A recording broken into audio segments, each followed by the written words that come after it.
Good morning बच्चों। आज हम आपका इको का चैप्टर यानी कि अर्थशास्त्र का सेकंड चैप्टर संसाधन के रूप में लोग पढ़ेंगे।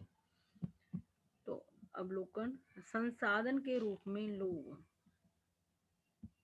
मतलब कि आपको भी पता है संसाधन क्या होता है। जो चीजें वैसे तो जो मनुष्य की जरूरतों को पूरा करती हैं, जो वस्तुएं या चीजें, वो संसाधन होती हैं। लेकिन मनुष्य भी खुद भी एक अच्छा संसाधन है। तो जो मनुष्य हैं वो संसाधन के रूप में क्या करते हैं उसके बारे में हम इस चैप्टर में पढ़ेंगे। मतलब जनसंख्या का स्वरूप पढ़ेंगे, कौन से काम करने वाले लोग, कौन से संसाधन के रूप में लोग हैं, कौन से दूसरों पे डिपेंड करते हैं। तो जो जनसंख्या होती है वो भी जैसे कई तरीके की होती है। तो संसाधन के रूप में लोग अपने देश के लिए संसाधन कैसे बनते हैं, जहाँ देश की अर्थव्यवस्था के लिए संसाधन कैसे बनते हैं, वो उसके बारे में पढ़ेंगे। अध्याय जनसंख्या की अर्थव्यवस्था पर दायित्व से अधिक पर संपत्ति के रूप में। मतलब अगर देश की जो व्यक्ति है, जनसंख्या है, वो काम ना करती हो जिससे देश का विकास हो, तो वो अर्थव्यवस्था का दायित्व बन जाते हैं देश का। जैसे हमारी देश की सरकार है, जो लोग काम नहीं कर सकते तो उनको ऐसी फैसिलिटी देती है जिससे वो जिंदा रह सके। तो जो लोग काम नहीं करते, या जनसंख्या में जो लोग काम नहीं करते, वो अर्थव्यवस्था का दायित्व बन जाते हैं। अगर लेकिन जो लोग अच्छा काम करते हैं, अपने देश को विकास की ओर ले जाते हैं, वो देश की परिसंपत्ति बन जाते हैं। देश की संपत्ति होते हैं वो लोग जो काम करते हैं। व्याख्या करने का प्रयास है, मतलब संसाधन के रूप में लोग। अध्याय जनसंख्या, ये जो चैप्टर है संसाधन के रूप में लोग, इस अध्याय में जनसंख्या जो देश की जनसंख्या चाहे किसी भी देश की है, वो अपनी अर्थव्यवस्था का दायित्व है, या अपने काम करके अपने देश की अर्थव्यवस्था की परिसंपत्ति बनी है। इस चीज का व्याख्या करने की प्रयास किया गया। जब शिक्षा, प्रशिक्षण और चिकित्सा सेवाओं में निवेश किया जाता है, जिस देश के अंदर अपने देश के नागरिकों को मानव संसाधन बनाने के लिए, शिक्षा, उनको ट्रेनिंग देने के लिए, जिनके प्रशिक्षण देने के लिए, और उनको स्वस्थ रखने के लिए चिकित्सा सुविधाएं दी जाती हैं, सेवाएं दी पे निवेश किया जाता, पैसा खर्च किया जाता है।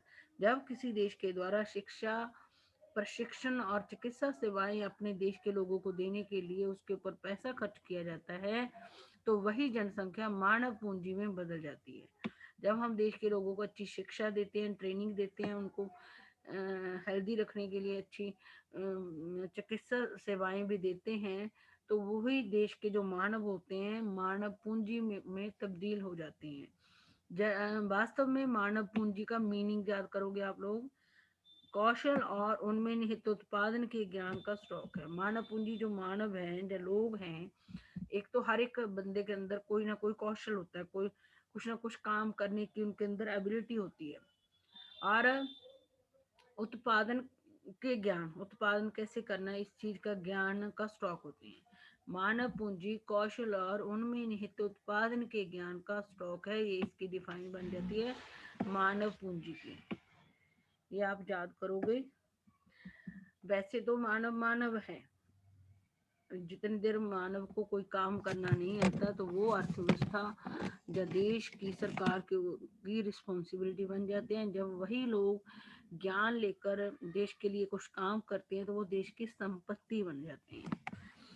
तो मानव पूंजी का आपने पहले, अगर कोई देश अपने देश के लोगों को शिक्षा देने के लिए, उनको स्वस्थ रखने के लिए, चिकित्सा सुविधाएं देने के लिए और ट्रेनिंग देने के लिए पैसा खर्च करता है, तो उस टाइम उस देश की जो मानव होते हैं वो मानव पूंजी में बदल जाते हैं। और मानव पूंजी की डिफाइन आप कौशल और उसमें निहित उत्पादन के ज्ञान का। तो हर मानव के अंदर कुछ ना कुछ करने का कौशल होता है, और उसके अंदर उत्पादन का ज्ञान जो होता है उसको वो मानव पूंजी बना देता है। मानव पूंजी उत्पादन के ज्ञान का स्टॉक, और उसके अंदर जो कौशल होता है किसी मानव के अंदर, उसको वो मानव पूंजी बना देता है। संसाधन के रूप में लोग वर्तमान उत्पादन कौशल और क्षमताओं के संदर्भ में किसी देश के कार्यरत लोगों का वर्णन करने का। संसाधन के रूप में लोग वर्तमान उत्पादन कौशल भी जो चल रहे समय के अंदर लोगों के अंदर उत्पादन करने का कौशल होता है और जो क्षमता होती है उसके आधार पर किसी देश में जो कार्य करने वाले लोग होते हैं उनका वर्णन करने का तरीका है। संसाधन के रूप में लोग चल रहे समय में जो लोगों के अंदर उत्पादन कौशल और क्षमता होती है उसके आधार पर किसी देश के अंदर कार्य करने वाले लोगों का वर्णन करने का ये तरीका है। उत्पादक पहलू की दृष्टि से जनसंख्या पर विचार करना सकल राष्ट्रीय उत्पाद में सृजन में उनके योगदान की क्षमता पर विदित है। उत्पादक देखते हैं, उत्पादक जो लोग होते हैं वो किसी ना किसी चीज का उत्पादन करते हैं तो उत्पादक कहलाते हैं। वो उत्पादक पहलू की दृष्टि से भी लोग सारे ये मान लें कि उत्पादक हैं। उत्पादक पहलू की दृष्टि से जनसंख्या पर विचार करना, जो भी हमारे देश की जनसंख्या उस पर विचार करना, सकल राष्ट्रीय उत्पाद जो हमारे देश का टोटल उत्पाद होता है, टोटल राष्ट्रीय उत्पाद होता है कि सृजन में उनके योगदान की क्षमता पर निर्भर है। जब हम सारे देश के लोगों को उत्पादक के रूप में देखते हैं तो उत्पादक की दृष्टि से सारे लोगों को देखते हैं तो जनसंख्या पर इस बात पर विचार किया जाता है कि वो हमारे देश का जो कुल उत्पादन होता है उसमें उनका कितना योगदान है, योगदान की क्षमता पर बल दिया जाता है। दूसरे संसाधनों की भांति जनसंख्या भी एक संसाधन है। जैसे जो चीजें ये याद होना चाहिए संसाधन क्या होता है, जो वस्तुएं या पदार्थ मनुष्यों की जरूरतों को पूरा करने में उनकी सहायता करते हैं वो जो संसाधन है।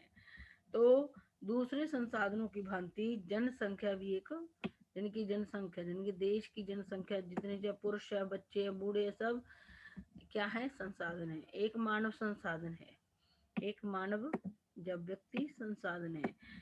यह विशाल जनसंख्या एक सकारात्मक पहलू है।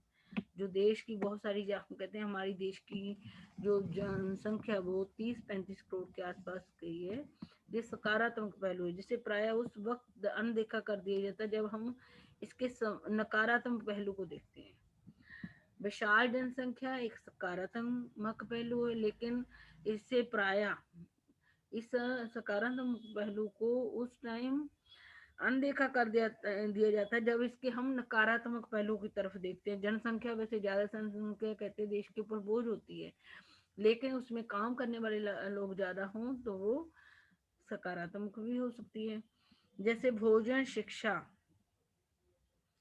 और स्वास्थ्य सुविधाओं की जनसंख्या तक पहुंच से संबंधित समस्याओं पर विचार करते समय जब हम ये विचार करते हैं अगर हमारी देश की पॉपुलेशन कम होगी तो हम उनको भोजन भी प्रोवाइड कर सकते हैं, शिक्षा भी ढंग से दे सकते हैं, स्वास्थ्य सुविधाएं भी पहुंचा सकते हैं। लेकिन अगर वही जनसंख्या ज़्यादा हो तो उनको सारी जनसंख्या को भोजन प्रोवाइड करना, शिक्षा प्रोवाइड करना और उनको स्वास्थ्य सुविधाएं पहुंचाना मुश्किल हो जाता है। तो ये ज़्यादा पॉपुलेशन उस समय नकारात्मक हो जाती है जब हम उनको सारी फैसिलिटीज प्रोवाइड करते हैं, शिक्षा, भोजन और स्वास्थ्य सेवाएं प्रोवाइड करते हैं तो उस टाइम वैसे सकारात्मक पहलू होती है लेकिन उस टाइम नकारात्मक हो जाती है।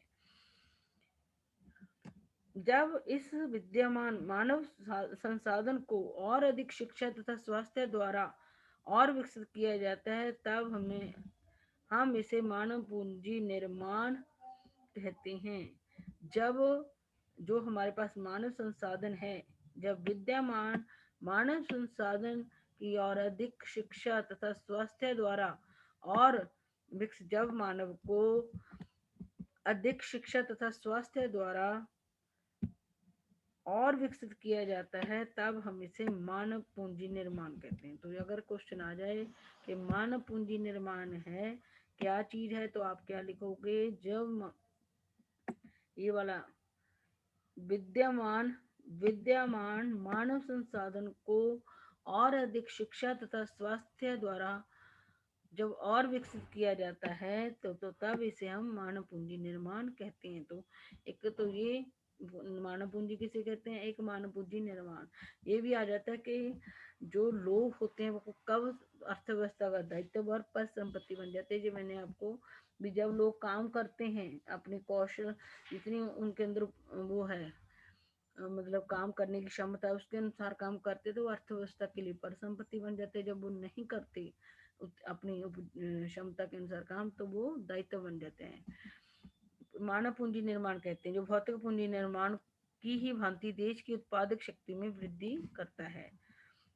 जो कि भौतिक पूंजी निर्माण की भांति ही देश की मानवी, बाकी सारी चीजें जो देश के अंदर पाई जाती है वो भौतिक पूंजी है। और मानव भी अगर पढ़ लिख जाए और स्वस्थ रहे तो मानव पूंजी है। जब कोई देश मानव के ऊपर ज्यादा शिक्षा देता है, स्वास्थ्य सुविधाएं देता है, तो मानव पूंजी निर्माण कर रहा होता है। और जो कि भौतिक पूंजी निर्माण की भांति ही देश की उत्पादक शक्ति में वृद्धि। अगर मानव पूंजी निर्माण करते हैं तो भी हमारे देश की उत्पादक शक्ति में वृद्धि होती है। अगर हम भौतिक पूंजी का निर्माण करते हैं तब भी भौतिक हमारे देश उत्पाद, दोनों से, मानव पूंजी निर्माण से भी उत्पादक शक्ति बढ़ती है और भौतिक पूंजी निर्माण से भी देश की उत्पादक शक्ति बढ़ती है। मानव पूंजी में निवेश शिक्षा, प्रशिक्षण और स्वास्थ्य सेवा के द्वारा। अगर आ जाए मानव पूंजी में निवेश कैसे होता है? जब कोई देश की सरकार शिक्षा और लोगों को शिक्षा, प्रशिक्षण और स्वास्थ्य सेवाएं देने के लिए पैसा खर्च करती है। भौतिक पूंजी की ही भांति प्रतिफल प्रदान करता है। अगर हम लोगों के ऊपर पैसा खर्च करके उनको पढ़ाते हैं, ट्रेनिंग देते हैं, उनको स्वास्थ्य का ध्यान रखते हैं, तो ये भौतिक पूंजी की तरह ही हमें अच्छे रिजल्ट देता है। अधिक शिक्षित या बेहतर प्रशिक्षित लोगों को उच्च उत्पादकता के कारण होने वाली अधिक आय और साथ ही अधिक स्वस्थ लोगों की उच्च उत्पादकता के रूप में इसे प्रत्यक्ष देखा जा सकता है।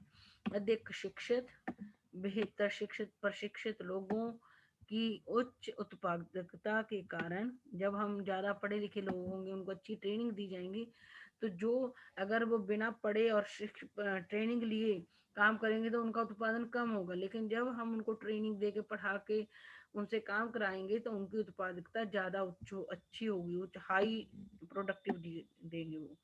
और जब पढ़ लिख कर ट्रेनिंग लेके वो ज्यादा उत्पादकता करेंगे, ज्यादा उत्पादन करेंगे, तो उनकी आय भी बढ़ेगी। फिर साथ ही अधिक स्वस्थ लोगों की उच्च उत्पादकता के रूप से इसे प्रत्यक्ष रूप में देखा।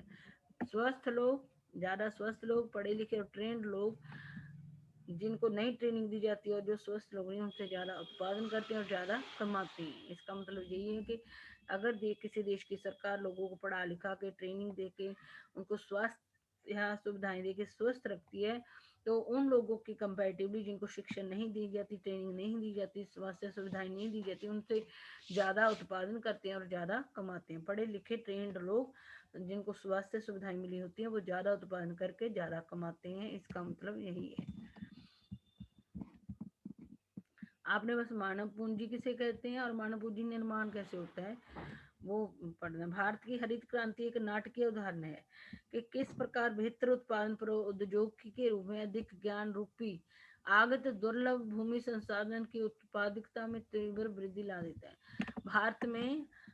जब भारत में जनसंख्या बढ़ रही थी तो लोगों को ज्यादा अनाज की जरूरत थी, तो उस अनाज को ज्यादा पैदा करने के लिए जो भूमि तो उतनी रहती, सीमित संसाधन है, तो उसी भूमि से ज्यादा अनाज पैदा करने के लिए जब हमारे देश के अंदर हरित क्रांति लाई गई थी और उसमें बेहतर उत्पादन मतलब नई नई टेक्नोलॉजी का इस्तेमाल किया गया था, मशीनों वगैरह का के रूप में अधिक ज्ञान रूपी आगत दुर्लभ दुर्लभ भूमि संसाधन, ये बहुत मतलब वो होता है, इसको बढ़ाया नहीं जाता है, कि उत्पादकता में तीव्र वृद्धि ला सकता है। हमने देखा था हरित क्रांति में हमने ज्यादा उपज देने वाले बीजों का इस्तेमाल किया था, मशीनों का इस्तेमाल किया, पढ़े लिखे लोगों को लगाया, ज्यादा से ज्यादा पानी खेतों को पहुंचाने की कोशिश की, तो क्या हुआ, हमारे देश के अंदर उसी भूमि से जिससे पहले कम अनाज पैदा होता था, हमने ज्यादा अनाज पैदा कर लिया था। भारत में सूचना प्रौद्योगिकी में क्रांति एक आश्चर्यजनक उदाहरण है कि भौतिक मशीनरी तथा प्लांट की अपेक्षा मानव पूंजी के महत्व ने किस प्रकार उच्च स्थान प्राप्त कर लिया है। भारत में सूचना प्रौद्योगिकी में क्रांति, जैसे ये बहुत सारी इंटरनेट वगैरह आ गया है, सूचना देने वाले जो बहुत सारे जैसे टीवी है, संसाधन आ गए, टीवी है, इंटरनेट है, फोन है, कंप्यूटर है। तो सूचना प्रौद्योगिकी में क्रांति एक आश्चर्यजनक उदाहरण। भारत के अंदर जो सूचना प्रौद्योगिकी के अंदर क्रांति आई है वो आश्चर्यजनक उदाहरण है कि भौतिक मशीनरी तथा प्लांट की अपेक्षा मानव पूंजी के महत्व ने किस प्रकार उच्च स्थान प्राप्त कर लिया। भौतिक मशीनरी प्लांट की अपेक्षा मानव पूंजी के महत्व ने अब हमारे देश के अंदर अच्छी अच्छी मशीनें आ जाएंगी, अच्छे अच्छे हम उद्योग लगा लेंगे, लेकिन हमारे जो अगर नागरिक ही उन मशीनों को चलाने के काबिल नहीं होंगे तो हम जितना जो उत्पादन उन मशीनों से करना चाहते उतना नहीं कर पाएंगे। तो भौतिक मशीन सूचना प्रौद्योगिकी की क्रांति के द्वारा भौतिक मशीनरी और प्लांट की अपेक्षा मानव पूंजी के महत्व ने मतलब वो ले लिया, स्थान ले लिया, उच्च स्थान ले लिया। पहले हमें अपने मानव को जो चीजें मशीनरी का इस्तेमाल हमने करना है, पहले उसका ज्ञान हमें अपने लोगों को देना होगा, ट्रेनिंग देनी होगी, तभी जाके हम वो कर सकते हैं, विकास कर सकते हैं। तो मानव पूंजी मतलब कि टेक्नोलॉजी आने से विकास नहीं हो सकता, उस टेक्नोलॉजी का लोगों को ज्ञान देना भी जरूरी है।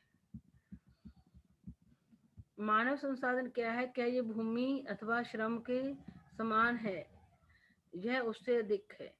मानव का मतलब वो बढ़ रहा है, क्या कहेंगे, मानव की महत्व बढ़ रहा है। तो कह रहा भी मानव संसाधन बहुत सारे हैं। कह रहा क्या ये भूमि और श्रम के समान है? वो कह रही, ये बच्चा दूसरा बच्चा क्या बता रहा है, ये उससे अधिक है। मानव श्रम और भूमि से अधिक है। अगर मानव को पढ़ाया लिखाया जाए तो वो उसी भूमि से जिससे पहले कम उत्पादन किया जाता है ज्यादा उत्पादन कर सकता है। मानव पूंजी क्या है? क्या ये रुपया, पैसा अथवा डॉलर के समान है? दूसरा फिर बच्चा कहता है मानव पूंजी क्या है? क्या ये रुपया, पैसा और डॉलर के समान है? ये उससे भी दूसरा बच्चा कहता है जो मानव, यहाँ पर मानव के महत्व को दर्शाया गया है। आपको भी पता है अगर मानव है तो सारी वस्तुएं जो वो इस्तेमाल करता है वो संसाधन बन जाती है। अगर मानव को पढ़ाया लिखाया जाए, ट्रेनिंग दी जाए और उसको स्वस्थ रखा जाए तो वो जो पहले जिन चीजों का इस्तेमाल करके वो अपनी जरूरतें पूरी करता था उससे और अच्छी तरीके से अपनी जरूरतों को पूरा कर सकता है। आपने बस इसमें मानव पूंजी किसे कहते हैं? मानव पूंजी का मैंने आपको ऊपर समझाया था कि कौशल और उसमें निहित उत्पादन के ज्ञान का स्टॉक है मानव पूंजी।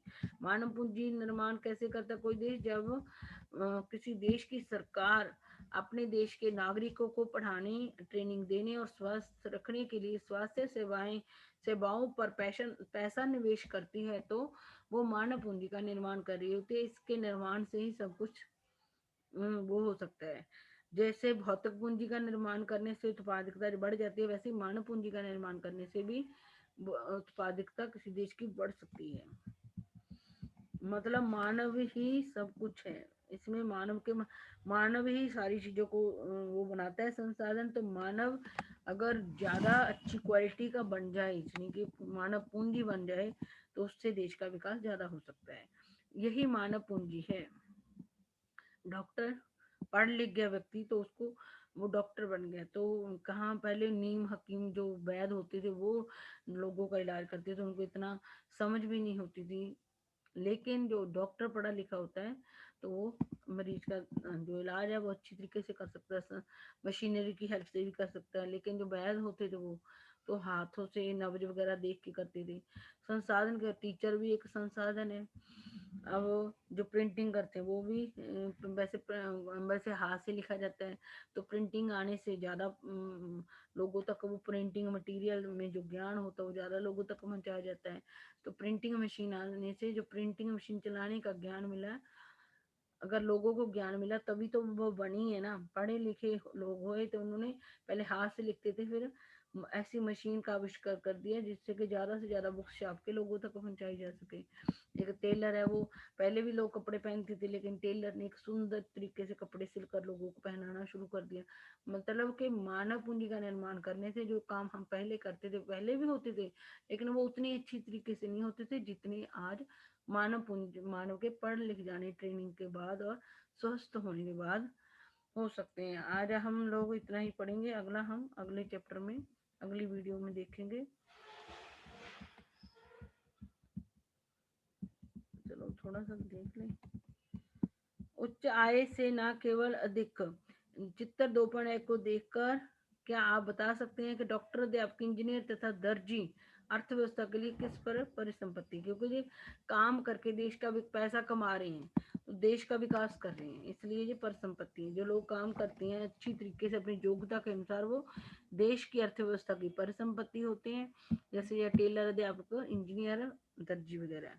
उच्च आय से न केवल अधिक शिक्षित और अधिक स्वस्थ लोगों को लाभ होता है, बल्कि समाज को भी अप्रत्यक्ष तरीके से लाभ होता है।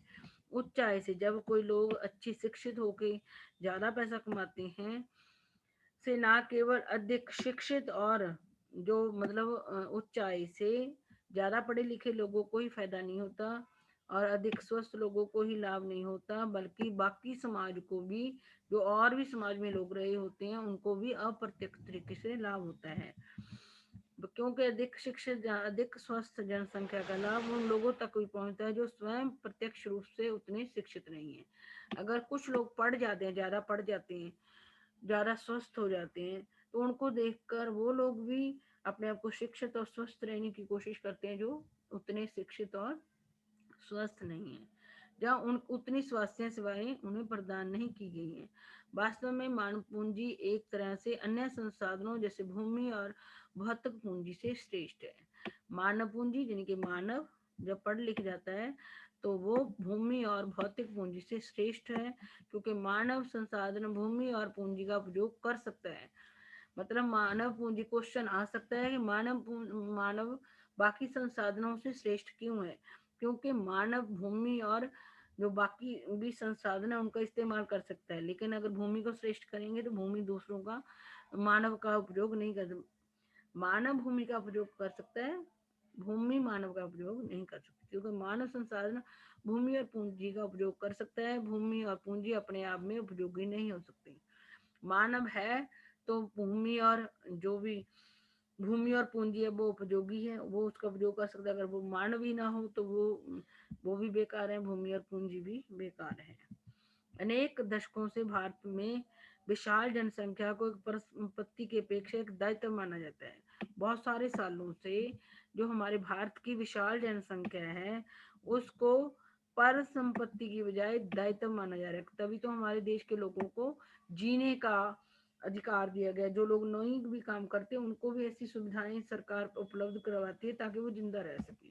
तो पहले हमारे भारत में लोगों को पर दायित्व माना जाता, बोझ ही समझ लो माना जाता है, पर संपत्ति नहीं माना जाता था। लेकिन यह आवश्यक नहीं है कि एक विशाल जनसंख्या देश के लिए दायित्व भी हो।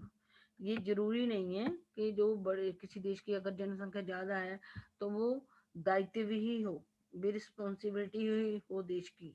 मानव पूंजी में निवेश द्वारा इसे एक उत्पादक परिसंपत्ति में, मानव पूंजी अगर हम उन्हीं देश के ज्यादा जनसंख्या को पढ़ा लिखा दें, ट्रेनिंग दे दें, उनको स्वास्थ्य सुविधाएं उपलब्ध करवाएं, तो वही पूंजी, मानव पूंजी में पे पैसा खर्च कर दे लोगों के ऊपर, तो वही जो हमारी अर्थव्यवस्था का दायित्व है वो परिसंपत्ति में पढ़ा लिखा के, जो मानव अर्थव्यवस्था का, जो अनपढ़ व्यक्ति एक अर्थव्यवस्था का दायित्व है, वो अगर उसको पढ़ा लिखा के ट्रेनिंग दी जाए, उसको स्वास्थ्य सुविधाएं उपलब्ध करवा दी जाए, तो वो देश की परिसंपत्ति भी बन जाता है, जहाँ अर्थव्यवस्था की परिसंपत्ति बन जाए। उदाहरण के लिए सबके लिए शिक्षा और स्वास्थ्य है।